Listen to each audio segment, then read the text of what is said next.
Fechou? E aqui eu comecei a mapear para vocês, ó, 1, 2, 3, 4, 5, 6, 7 formas. 7 formas de você cobrar pelos seus projetos. E a primeira delas é essa aqui. Talvez você conheça todas, talvez não, mas a gente vai entrar com um pouquinho mais de detalhe aqui em cada uma. A primeira delas é através do percentual. Vocês já conheciam essa forma de precificação de projeto? Como que funciona essa forma aqui de precificação de projeto? Então, ó, como que funciona a forma de percentual? Basicamente, o profissional determina um valor do projeto sobre o custo estimado de toda a obra. Então, se a gente chega aqui e fala que a obra custou, R$500 mil e o meu projeto ele vai ser de 3%,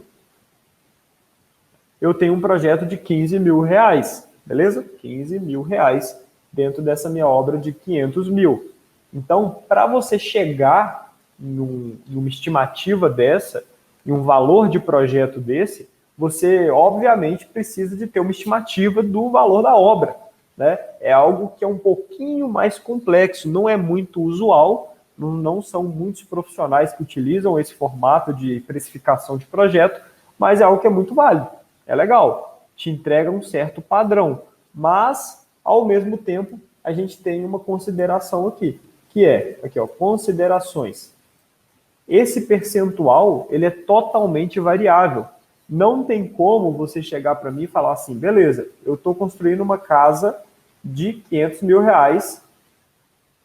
e aí eu estou cobrando aqui 3% desse valor global estimado que resulta em R$15 mil o projeto. Excelente. Agora, se você chega para mim e fala que está construindo um estádio de futebol no valor de R$60 milhões, e aí você fala que manteve esses 3%, você está falando de um projeto de R$1.800.000. Então, assim, ele não é muito aqui, resultou em R$1.800.000. Essa metodologia de precificação, ela não dá para te entregar um padrão muito legal. Por quê? Você vai precisar de ficar variando isso também. Se eu estou fazendo um projeto de um estádio de futebol, eu vou ter que mexer na minha porcentagem. Então, em obras de grande porte, costuma cair bastante por questões de sustentabilidade do negócio do responsável pela obra. Então, essa empresa que está te contratando, ela não vai querer te pagar R$1.800.000 por esse projeto. Beleza? Então, que fique claro isso. É uma metodologia? É uma metodologia. Então, o que você tem que ter atenção aqui? No custo total da obra. Você tem que ter essa estimativa, essa maldade para conseguir ter essa estimativa de custo total da obra. Ao mesmo tempo, isso não te entrega um padrão muito legal, porque você vai precisar de ficar variando esse percentual. Beleza? Segundo ponto, segunda possibilidade, através de metro quadrado. E aí, basicamente, como é que funciona isso? Essa metodologia leva em consideração o valor base do projeto e a variável se torna o tamanho da obra. Então, assim, se você está aí falando de uma casa de 100 metros quadrados e você cobra R$30 o metro quadrado, aí, obviamente, você vai chegar no preço do seu projeto de R$3 mil. Correto? R$3 mil. Então, assim, a variável vai ser sempre o tamanho da obra, né? Ou da reforma e por aí vai. Considerações. Essa forma é a forma de cobrança mais conhecida no mercado. Então, assim, é a forma mais comum, realmente, de se cobrar por projetos. Porém, é a forma que você menos entrega padrão para o cliente. Você não consegue entregar padrão para o cliente por aquilo que eu sempre falo. Se chega um cliente para você hoje e fala, beleza, quero que você faça o projeto da minha sala. Essa sala tem 30 metros quadrados, eu sempre uso esse exemplo, ele já está meio fixado aqui na minha cabeça. E aí você chega para ele e fala assim, beleza, essa sala tem 30 metros quadrados. Eu cobro R$40 por metro quadrado. E aí vai dar R$1.200 para você fazer o projeto dessa sala para esse cliente. Aí chega um outro cliente para você e fala, não, eu quero que você faça o meu apartamento. Eu vi que você fez a sala ali do Joãozinho e cobrou R$40 o metro quadrado dele. Acontece que o meu apartamento tem 30 metros quadrados também. Meu apartamento todo tem 30 metros quadrados. E aí, na hora que você chega para conversar com esse possível novo cliente, você fala com ele, não, mas aí é diferente, porque o nível de complexidade do seu projeto é diferente. Automaticamente, você está falando de um apartamento, vou ter que ter mais detalhe, um projeto que dá mais trabalho, ou seja, vou ter que cobrar mais caro. Para o seu tipo de projeto, é R$ 80 o metro quadrado. E aquele projeto que era 1.200 passou a ser 2.400. O projeto era 1.200, né? E passou a ser R$ 2.400. E aí, o que acontece? Gera um mal-estar ali, tá? Porque esse cara ali que está querendo te contratar, que viu que você cobrou R$ 40 o metro quadrado do Joãozinho, ele vê, putz, mas o do Joãozinho era R$ 40, por que o meu vai ser 80? Só porque o meu é um apartamento? Ou seja, perdeu o padrão. Quanto menos padrão, menos valor agregado. Quanto menos valor agregado, menos profissionalismo e menos conversão de clientes você gera. Fechou? Então, assim, é válido? É válido. É a forma mais comum? É a forma mais comum.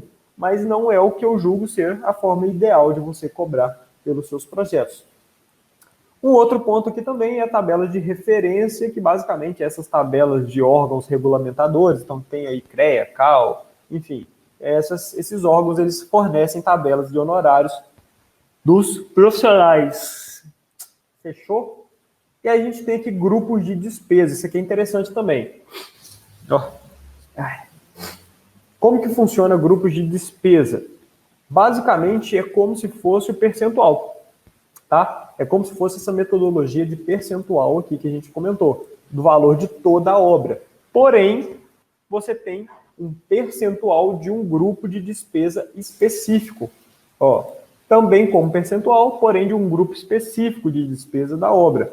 Exemplo, 10% sobre os materiais de acabamento. 10%, 30% sobre os materiais gastos na estrutura. Então, assim, é uma metodologia de precificação bem específica, mas que talvez funcione em alguns casos. Não conheço ninguém que trabalhe com essa metodologia, mas não deixa de ser uma metodologia, né? É uma forma de você precificar os seus projetos. E aqui, aí você entra, se eu sou arquiteto, eu vou falar sobre a parte de interiores, então o grupo de despesa que eu vou atuar, né, que eu vou atingir com esse percentual vai ser em cima de acabamento, de decoração e por aí vai. Esquadrias. Eu sou um engenheiro estrutural, eu trabalho com a parte de estruturas, então eu vou falar, o meu projeto ele vai estar totalmente ligado a esse grupo de despesa voltado para a parte estrutural, né, da edificação. Então, é um outro ponto. É válido, é legal, mas, ao mesmo tempo, ele também não te entrega um padrão muito interessante, porque, automaticamente, se você fala de uma obra muito grande, você tem que diminuir essa sua porcentagem. Não tem como você cobrar 10% sobre os materiais de acabamento, sendo que a gente está falando de uma obra gigantesca, ou seja, não se torna sustentável. E aí a gente tem aqui a nossa querida hora trabalhada. Como é que funciona essa hora trabalhada? A gente já teve algumas Urbaniza Class só sobre isso. Lá dentro do método Viver de Projeto eu explico tudo. Inclusive tem uma planilha somente para você precificar sua hora, para você fazer a composição de custo do seu projeto, por aí vai.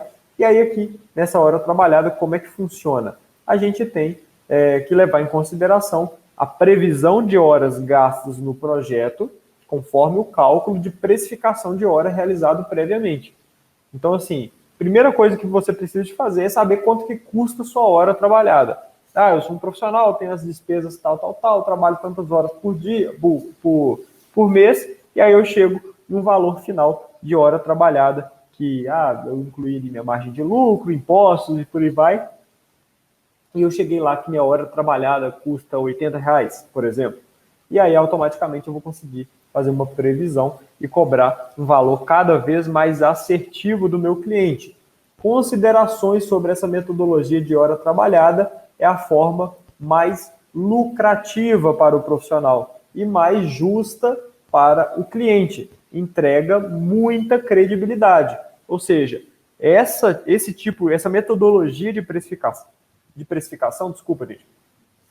essa metodologia de precificação é a metodologia que eu mais indico, que eu mais aconselho para que você, enquanto profissional de arquitetura, engenharia ou design de interiores, faça, você pratique. Realmente, trabalhar por horas trabalhadas é o que vai mais entregar credibilidade, que vai entregar transparência, que vai entregar clareza para o seu cliente final, além de ser a forma mais justa para o cliente final e também, ao mesmo tempo, a forma mais lucrativa para você, profissional. Então, assim, é o melhor dos mundos, literalmente o melhor dos mundos, a melhor forma de você praticar essa precificação de projetos, tá? Então, porque aqui dentro dessas horas trabalhadas, você cada vez mais vai se aperfeiçoando, obviamente. Então, no comecinho, você vai olhar para aquele projeto, você vai ter algumas dúvidas, mas em cima daquele pré-briefing, né, vamos dizer assim, aquele primeiro contato com o cliente,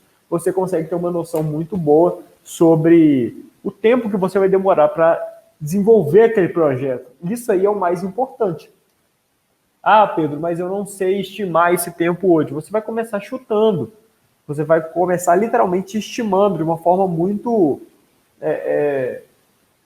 como se diz, no escuro mesmo.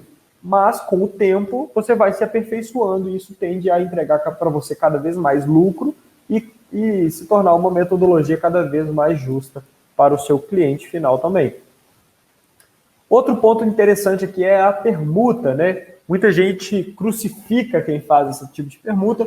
Eu, pelo contrário, eu sou muito a favor de permuta, desde que seja uma permuta bem estudada, né? Você não vai sair fazendo permuta, né, com clientes que não tem nada a ver com o seu negócio. Quer fazer permuta? Faça, mas com pessoas que têm de agregar no seu negócio. Ah, você vai fazer com uma blogueira da sua cidade? Show de bola, faça com a blogueira da sua cidade. Mas certifique que é uma pessoa que realmente tem certa influência, tá? Não adianta nada você fazer lá uma permuta com uma blogueira que vai simplesmente te indicar e falar sobre você no Instagram, talvez, sendo que a pessoa não tem influência. Ou seja, o que ela está oferecendo para te pagar por aquele projeto não tem muito valor. Ela está te oferecendo divulgação, influência. E eu não estou entrando no mérito de a pessoa tem muita influência, não tem porque ela fala disso, porque ela faz aquilo, não é isso. Ou ela tem ou ela não tem. Se ela tem influência na cidade, se ela se comunica de uma forma legal, se ela tem influência com as pessoas, bacana. Por que você não faria esse tipo de projeto? Talvez essa permuta que você vai fazer com esse seu cliente, né, possível novo cliente aí, vai te gerar outros 10 clientes por conta da influência dessa pessoa. Então, assim, é algo, sim, a ser avaliado, mas com pessoas que realmente fazem sentido. E outra questão aqui é você cobrar de familiares. Por que eu estou falando disso? Porque é recorrente também que pessoas, que profissionais, estudantes, cheguem para mim lá no Instagram com esse tipo de dúvida. Ah, eu estou com uma tia aqui que está querendo fazer um projeto, mas eu estou muito sem graça de cobrar esse projeto. Como é que eu faço? E aí, o que eu faço com isso? E aí eu te falo, você não precisa de cobrar essa sua tia, talvez você tenha uma proximidade muito grande, vai gerar um mal-estar ali se você cobrar, uma tia que já fez muita coisa por você, é legal, você está sem graça de cobrar, resumindo, você está sem graça de cobrar a sua tia, nesse nosso exemplo. Legal, você não precisa de cobrar ela dinheiro, tá? O que você vai fazer? Você vai simplesmente chegar para ela e pedir um depoimento para essa sua tia. Fala para ela gravar um depoimento para você, falando como é que foi o trabalho, como é que foi a entrega, se ela gostou, como que ela está se sentindo com esse projeto, enfim. Por quê? Porque isso aí é uma arma na sua mão, uma arma muito positiva, que você vai utilizar para depois divulgar esse depoimento e captar cada vez mais clientes. Isso se chama prova social. A gente já falou sobre esses gatilhos, né? Em uma outra Urbaniza Class, não estou lembrado qual especificamente, qual foi a Urbaniza Class que a gente comentou sobre isso, mas é prova social. Pessoas vendo a sua tia, né? Que as pessoas não sabem que são a sua tia, mas que ela vai chegar e gerar uma certa autoridade no seu trabalho, e isso é muito legal, é muito importante. É uma forma muito interessante você conseguir cobrar seus familiares de forma que não seja dinheiro, tá? E isso, consequentemente, vai te entregar uma série de oportunidades e também outros clientes, de forma aquela bola de neve. Realmente, você faz um depoimento, você compartilha, você sabe quem é seu público, você sabe alimentar o conteúdo de forma assertiva pelas redes sociais, e por aí vai, aquela longa história que a gente sempre comenta aqui, a gente já teve a oportunidade de falar também em outras Urbaniza Class. Fechou, pessoal? Opa, pessoal, tudo bem? Aqui é o Pedro e eu tô passando rapidinho para te avisar que esse trecho que você acabou de assistir foi um trecho da nossa aula da última terça-feira. Então, toda terça-feira, às 8 horas da noite, a gente tem uma aula completa com conteúdo de muito valor, voltado exclusivamente para profissionais e estudantes de arquitetura, engenharia e design de interiores. Então essa aula é gratuita, você está mais do que convidado ou convidada para estar participando da nossa próxima aula. E é claro, o link para você estar se cadastrando para essa aula está aqui abaixo na descrição. Então não perde tempo, vai lá, as aulas são ao vivo, a interação é muito bacana. Eu recomendo realmente que você esteja ao vivo comigo e eu tenho certeza que você vai tirar muito valor desse conteúdo que eu estou te entregando de graça, beleza? Um grande abraço e a gente se vê no próximo vídeo ou também na próxima aula. Valeu? Grande abraço e até mais. Valeu!